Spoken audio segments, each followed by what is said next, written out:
3 days after burying my father, my brother spat on his grave. Not literally, but he might as well have. He walked into the lawyer's office wearing a suit that cost more than my car, checked his Rolex 3 times in 5 minutes, and asked if we could quote-unquote speed this up because he had a flight to Cabo at 6. He didn't shed a single tear. I guess grief doesn't fit into a quarterly earnings report. My name is Sarah, and I am 32 years old. For the last 24 months, I haven't existed. I wasn't Sarah the graphic designer or Sarah the friend. I was just the caretaker. While my brother Michael was in Manhattan building his tech startup and disrupting the industry, I was in Ohio, wiping vomit off our father's chin and changing oxygen tanks. Dad had stage 4 pancreatic cancer. It is a messy, ugly, through painful way to die. I moved back home, I quit my job, I sold my apartment, I slept on a cot next to his hospital bed for 730 days. Michael? He visited twice. Once for Christmas, where he spent the whole dinner on a Zoom call, and once when Dad went into a coma. He stood at the door, afraid to touch the man who paid for his Ivy League education, looking at Dad like he was a broken piece of hardware that needed to be thrown out. "You're a saint, Sarah," Michael told me at the funeral, patting my shoulder with a hand that had never known a day of hard labor. "I don't know how you did it. I just couldn't seeing him like that. It was too hard for me. Too hard for him." That was Michael's life motto. If it was hard, Sarah did it. If it was profitable, Michael took it. I thought Dad saw that. I really did. Late at night, our day when the morphine kicked in, Dad would squeeze my hand and whisper, "I'll make it right, Sarah. I promise." I trusted him. That was my first mistake. The lawyer, Mr. Henderson, sat behind a mahogany desk that looked like a coffin. He adjusted his glasses and opened the leather folder. "To my son, Michael," Henderson read, his voice monotone, "I leave the entirety of Hartwell Logistics, including all warehouses, the fleet of trucks, and the current operating accounts, valued at approximately $12 million. Michael didn't even smile. He just nodded, like he was checking off a grocery list. He expected it. He felt he deserved it because he was the businessman, the visionary. "And to my daughter, Sarah," Henderson continued, I sat up straighter. I didn't want millions. I just wanted enough to restart my life. To buy a small studio, to breathe. I leave the family cabin at Blackwood Ridge and the surrounding 40 acres of land. Silence. The air left the room. Blackwood Ridge? It wasn't a cabin. It was a rotting shack 3 hours from civilization. No electricity, no running water, just timber and dust. It was where Dad used to go hunting 30 years ago before he got too old. The land was rocky, barren, and useless. "Is that it?" Michael asked, actually laughing. A short, sharp bark of a laugh. "The murder shack? That's what she gets?" "That is the entirety of the bequest for Sarah Hartwell," the lawyer said. I felt the blood drain from my face. My hands started shaking. $12 million for the son who couldn't be bothered to call on Father's Day, or a pile of rotting wood for the daughter who sacrificed her 30s to keep him alive. "Look, Sarah," Michael said, turning to me with that fake, pitying smile. "Don't feel bad. Dad knew you weren't business-minded. You're emotional. You couldn't handle the company. The cabin is nice. You can go there and paint, or whatever it is you do." He stood up, buttoning his jacket. "Tell you what, I'm generous. I'll buy the cabin from you. $50,000, cash. You can use it to get a rental somewhere, maybe take a vacation. You look tired." 50,000. The land alone was worth maybe 60. He was lowballing me even now. "I'm not selling," I whispered. My voice sounded foreign, like it belonged to a ghost. "Suit yourself," Michael shrugged.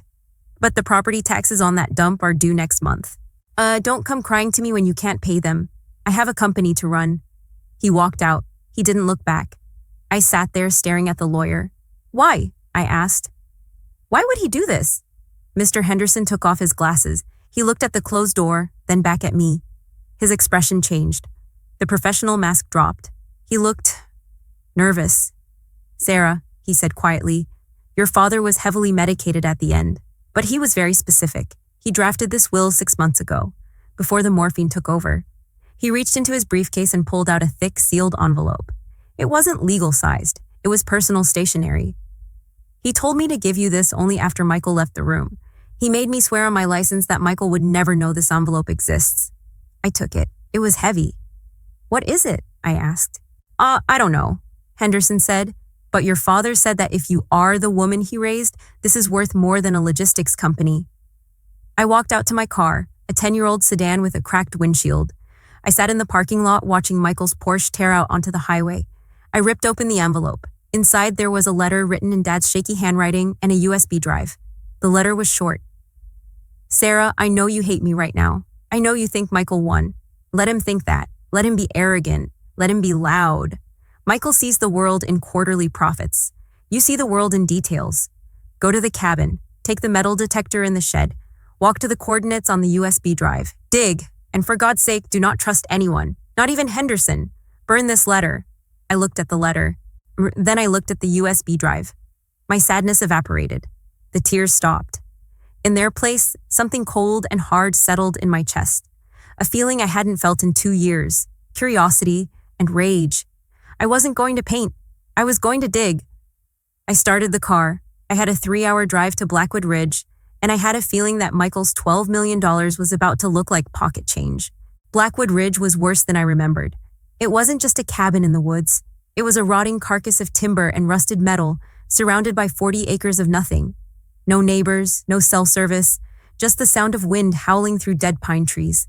Michael was right about one thing. This place looked worthless. I parked my car. My boots sank into the mud. I looked at the structure. The roof was sagging. The windows were boarded up with plywood that had turned gray with age. This was my inheritance. This was what my father decided I was worth. But I had the letter, and I had the anger. The anger was a better fuel than gasoline. I kicked open the door to the shed. Spiders scurried into the shadows. The air smelled of gasoline and dry rot. There it was. The old metal detector Dad used to drag me along with when I was 10. He called it the Seeker. I wiped a layer of dust off the dial. I put in fresh batteries I bought at the gas station 3 towns over. It hummed to life. A low, steady drone. I pulled out the USB drive and plugged it into my laptop. I didn't need internet for this. I just needed the file. It was a map, a topographical map of the property. There was a single red dot marked with coordinates. It wasn't near the cabin. It was deep in the woods near the dried-up creek bed on the North Ridge. Okay, Dad, I whispered. Don't make me look like a fool. I started walking. 1 hour. That is how long it took to hike to the coordinates. The ground was uneven, filled with rocks and roots that tried to break my ankles with every step. My hands were freezing. I reached the spot. It looked like every other patch of dirt in Ohio. Scrub brush. Gray stones. I turned on the detector. Sweep left, sweep right. Nothing. My heart sank. Was this a joke? Was this Dad's senile mind playing tricks on me from the grave? Sweep left. Beep. My breath caught in my throat. It wasn't a faint signal. It was loud, sharp. I moved the coil again. The machine screamed. I dropped to my knees. I didn't care about the mud ruining my jeans. I grabbed the shovel and drove it into the earth. The ground was hard, packed tight with clay and stone. 1 foot, 2 feet. My muscles burned. Sweat dripped into my eyes. Clang, metal on metal. I dug faster, using my hands to claw away the dirt. It wasn't a chest. It wasn't a box of cash. It was the top of a Pelican case. Hard plastic, waterproof, military grade. I pulled it out. It was heavy, maybe 50 pounds. I sat back on my heels, panting. Wine the woods were silent. It felt like the trees were watching me, waiting. I popped the latches. They snapped open with a loud echo. I lifted the lid. Inside there was no gold, no diamonds, no stacks of $100 bills. There were 3 things. 1, a stack of legal documents bound in a blue folder. 2, a heavy, jagged rock inside a vacuum-sealed bag. 3, a tablet with a sticky note on it that said, "Play me." I picked up the rock. It was gray, but it had veins of something silvery white running through it. It didn't look special. I picked up the documents. The header read, "Geological Survey, Site B7, Confidential." I flipped through the pages. I didn't understand the scientific jargon. Spodumene, high-grade concentration. ppm levels exceeding regional average by 4,000%. I turned on the tablet. A video file popped up. It was Dad. He was sitting in his home office, looking healthier than I had seen him in years. This was recorded before the cancer got bad. "Sarah," Video Dad said, "if you are watching this, I am dead, and Michael has taken the company." He chuckled, a dry, knowing sound.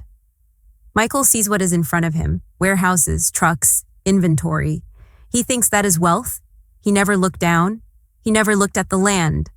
Dad leaned into the camera. 10 years ago, I commissioned a private geological survey of Blackwood Ridge. I kept it off the books. I kept it buried, because I knew if the board found out, they would force me to sell. He pointed a finger at the lens. The rock in that box isn't just a rock, Sarah, it is lithium, one of the purest deposits in the Midwest. With the electric vehicle boom, is it the battery plants being built in Ohio? That 40 acres of useless land is sitting on a vein worth approximately $300 million. $300 million. The world stopped spinning. I couldn't give it to Michael, Dad continued. He would sell it to a foreign conglomerate in a week for a quick payout. But you will protect it. You will leverage it. Dad's face softened. But be careful. The mineral rights expire in 30 days if the claim isn't renewed. I set it up that way so Michael wouldn't notice the fees. You need to file the renewal at the county clerk's office immediately. If Michael finds out before you file, he owns the adjacent land. He can block access. He can tie you up in court for years. The screen went black. I sat there in the dirt. $300 million. So Michael had kicked me out with 50 grand and a good luck. He was sitting in a corner office right now, thinking he was the king of the world with his $12 million logistics company. A company with thinning margins and aging trucks? He had no idea. I looked at the rock again. It wasn't just a rock. It was a weapon. My phone buzzed in my pocket. I pulled it out. A text from Michael. Hope the mosquitoes aren't too bad. I sent the paperwork for the sale of the cabin. Sign it and I'll wire the $50,000 tomorrow. Don't be stupid, Sarah. Take the money. I stared at the screen. A laugh bubbled up in my throat.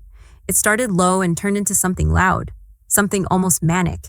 He wanted to buy the land for $50,000. The land that was worth $300 million. I didn't reply. I stood up. I packed the case. I wasn't going to sign. I wasn't going to hide. Michael wanted a business lesson? Fine. I was about to teach him the most expensive lesson of his life. But first, I had to get to the county clerk, and I had 29 days left. I did not sleep that night. Every snapping twig sounded like a footstep. Every gust of wind sounded like a car engine. I sat in the dark with a kitchen knife on my lap and the Pelican case under my feet. $300 million. It wasn't just a number anymore. It was a target painted on my back. If Michael knew what was in this box, he wouldn't just sue me. He would bury me. He is a man who fired a pregnant secretary because her insurance premiums were too high. He doesn't have a moral compass. He has a calculator. I needed to get to the county clerk's office in Columbus. It was a 3-hour drive. I needed to file the mineral rights renewal form, pay the $200 fee, and get the official stamp. Once that stamp was on the paper, the lithium was legally mine. Until then, I was just a squatter sitting on a gold mine. Sunrise brought no relief. The sky was gray and heavy. I hid the Pelican case in the spare tire well of my sedan. I covered it with a dirty blanket and some old oil rags. I turned the key. The engine sputtered, then roared to life. Good girl. I drove down the gravel driveway, my heart pounding against my ribs. I just needed to get to the main road. Once I hit the highway, I was safe. I rounded the final bend 2 miles from the cabin.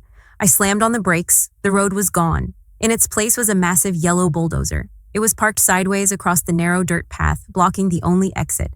Behind it, a mound of fresh earth 6 feet high cut off the route completely. A man in a neon safety vest was leaning against the bulldozer, smoking a cigarette. He wasn't a county worker. He was private security. Or I saw the logo on his truck. Titan Protection. That was Michael's contracted security firm. I rolled down my window an inch. You're blocking the road, I said. My voice was steady, but my hands were gripping the wheel so hard my knuckles turned white. The man didn't move. He just pointed to a sign freshly nailed to a tree. No trespassing, private road, property of Hartwell Logistics. Road's closed, miss, he grunted. Maintenance work, indefinite duration. This is the only way out, I said. You can't trap me here. He shrugged. I don't make the rules. I just follow orders. Boss says the road is unsafe, liability issue. You got a problem. Call the corporate office. He knew there was no cell service out here. He knew exactly what he was doing. A black SUV pulled up behind the bulldozer. The tinted window rolled down. Ooh, Michael. He looked fresh, clean, and smelling of expensive cologne. It was a sickening contrast to the mud and fear I was living in. He stepped out, stepping carefully to avoid getting dirt on his Italian loafers. Sarah, he called out, spreading his arms like he was greeting me at a family reunion.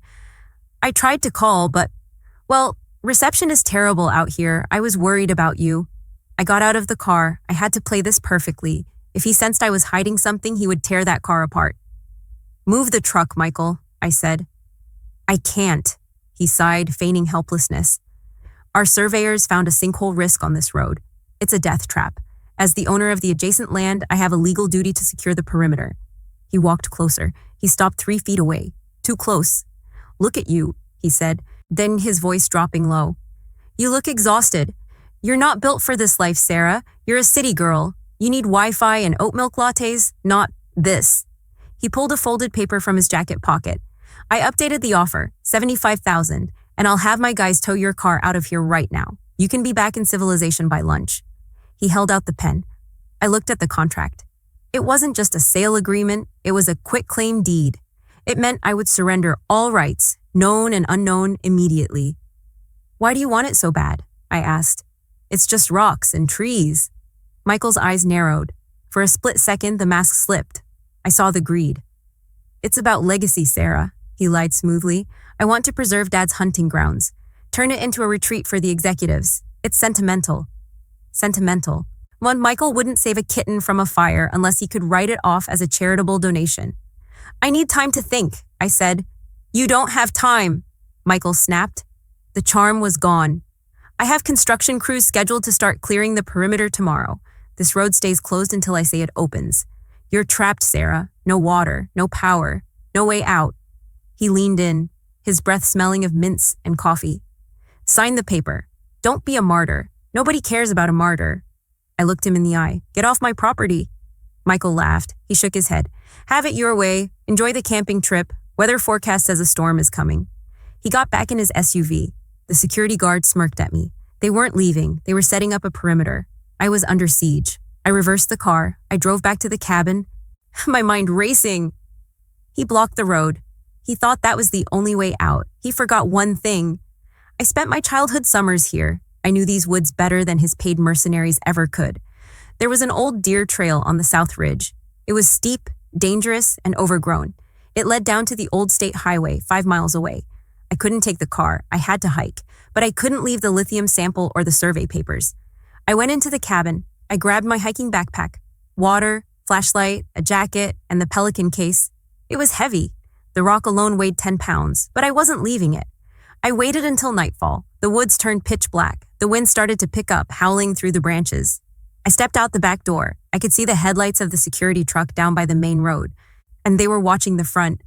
I moved into the tree line. 30 minutes in, my legs were burning. The Pelican case dug into my spine. Snap! I froze. That wasn't the wind. That was a boot breaking a branch. I crouched behind a large oak tree. I held my breath. A beam of light swept through the trees, missing me by inches. I heard something over here, a voice said. It wasn't the guard from before. It was someone else. Check the ridge, another voice commanded.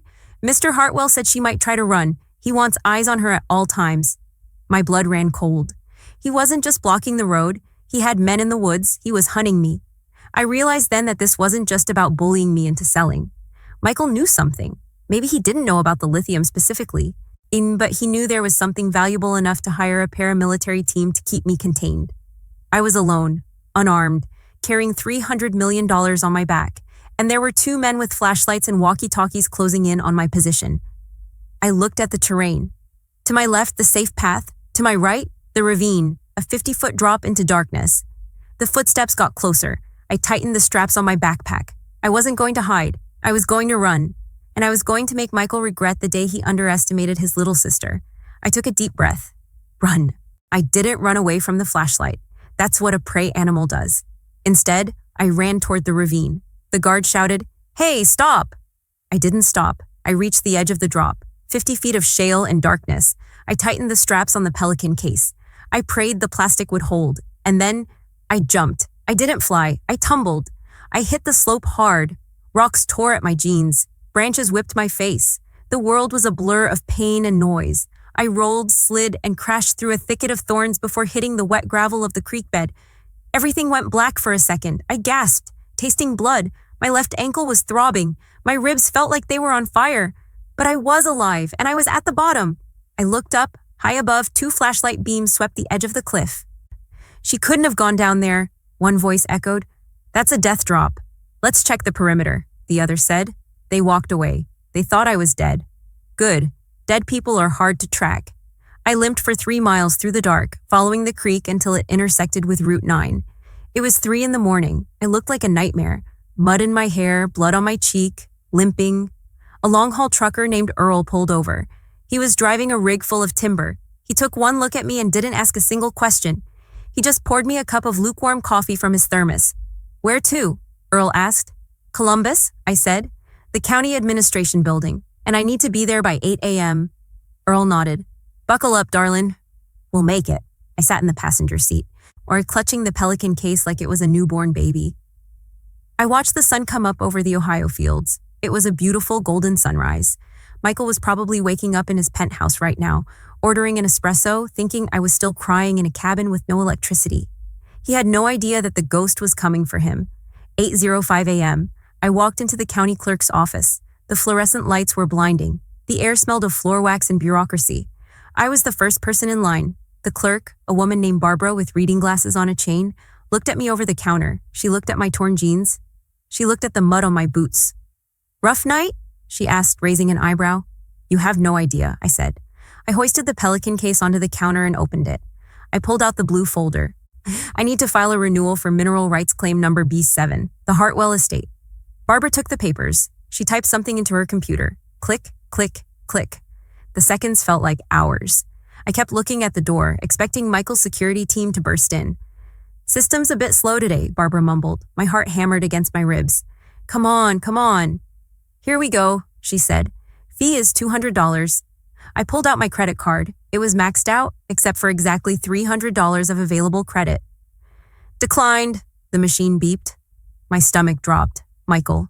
He must have frozen the supplementary accounts linked to the family trust. Try it again, I whispered. Honey, it says card frozen, Barbara said. I didn't have cash. I didn't have checks. Please, I said, my voice shaking. I have a watch. I fumbled with my wrist. It was a vintage Omega, the only nice thing Dad ever gave me before he got sick. It's worth $2,000, please. Just pay the fee. Barbara looked at the watch, then she looked at my eyes. She saw the desperation, she saw the fight. She pushed the watch back to me. Keep it, she said. She reached into her purse and pulled out 2 crisp $100 bills. I hate the banks anyway. You can Venmo me later. I stared at her. I wanted to cry. Thank you. She stamped the document. Thud. A loud, red, beautiful ink stamp. Renewed. Valid for 10 years. She handed me the copy. It's yours, honey. Whatever is in that ground, nobody can touch it. I took the paper. My hand stopped shaking. The pain in my ribs faded.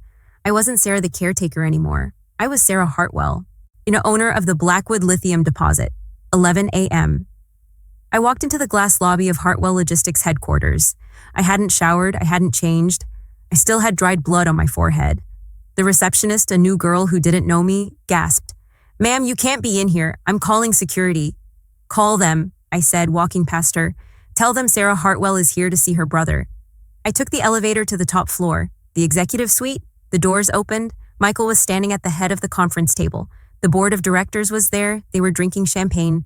To the future, Michael was toasting, to trimming the fat and maximizing efficiency. The room went silent as I walked in. The muddy boots squeaked on the polished marble floor. Michael dropped his glass. It shattered. His champagne soaked into the expensive rug. Sarah? He stammered. What? How? He looked at his watch. Then he looked at his phone. He realized his guards had failed.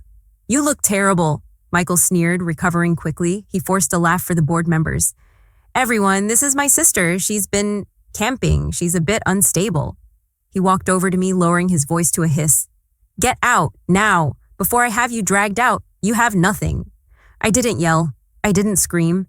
I smiled. It was the same cold smile Dad used to have before he closed a deal. I reached into my bag and pulled out the rock, the chunk of raw lithium. I slammed it onto the mahogany conference table. It cracked the glass surface. Then I slapped the stamped renewal document on top of it. I'm not here to argue, Michael, I said, my voice calm. It's projecting to the entire room. I'm here to accept your resignation. The boardroom was dead silent. You could hear the hum of the air conditioning. 12 men in expensive suits stared at the dirty rock on the table. Michael's face turned red. A vein popped out on his forehead. Security, he screamed again. Get this trespasser out of here. She is disturbing a shareholder meeting. 2 guards stepped forward. I wouldn't do that, a voice boomed from the back of the room. It was Mr. Henderson, Dad's lawyer. He walked in, holding a briefcase. He stood next to me. Sarah isn't trespassing, Henderson said, adjusting his glasses. She is the majority shareholder. Michael laughed, a nervous, cracking sound. She owns a shack in the woods, Henderson. I own 51% of this company. Dad left it to me. Actually, Michael, Henderson said, opening a file, your father left you the operating company, but he left the holding company, which owns the buildings, the trucks, and the intellectual property, to the Hartwell Family Trust. Michael blinked. So? I control the trust. No, I spoke up. My voice was steady. Read the bylaws, Michael. Paragraph 4, Section C. I slid a document across the table. The voting trustee of the family trust shall be whomever holds the deed to the Blackwood Ridge estate. Michael froze. He picked up the paper. His hands were shaking so hard the paper rattled. Dad knew you, I said softly. He knew you would chase the title and ignore the foundation. He knew you would think the cabin was worthless trash. So he tied the power to the one thing you were too arrogant to value. I leaned in. By renewing the mineral rights and claiming the deed, I didn't just get the lithium. I got the vote. I control the trust. And the trust owns the building you are standing in, the chair you are sitting on, and the name on the door. Michael looked at the board members. This is insane. You can't let her do this. I'm the CEO. The chairman of the board, a gray-haired man named Robert, looked at the lithium report on the table. He looked at the $300 million valuation. Then he looked at Michael, whose last quarter report showed a $2 million loss. It wasn't a hard choice. The board recognizes Sarah Hartwell as the controlling trustee, Robert said calmly. Michael's jaw dropped. Robert, you're firing me for her? We follow the money, Michael, Robert said. And she has the money. I looked at my brother. I didn't feel happy. I didn't feel sad. I just felt done. You have 10 minutes to clear out your desk, I said. Leave the company laptop and the company car keys. You can call an Uber. You can't do this to family, Michael shouted. Tears were finally forming in his eyes. Not tears of grief for Dad, but tears of self-pity. I'm your brother. My brother visited me twice in 2 years while our father was dying, I said. My brother tried to buy my inheritance for pennies. My brother blocked a road to starve me out. I pointed to the door. You're not family, Michael. You're a liability, and I'm liquidating you. 2 security guards, the same ones Michael hired, escorted him out. He was screaming threats all the way to the elevator. I didn't watch him leave. I looked down at my muddy boots. I looked at the polished table. Meeting adjourned, I said. 3 months later. I was back at Blackwood Ridge, but it wasn't a rotting cabin anymore. Construction crews were breaking ground on the new processing facility.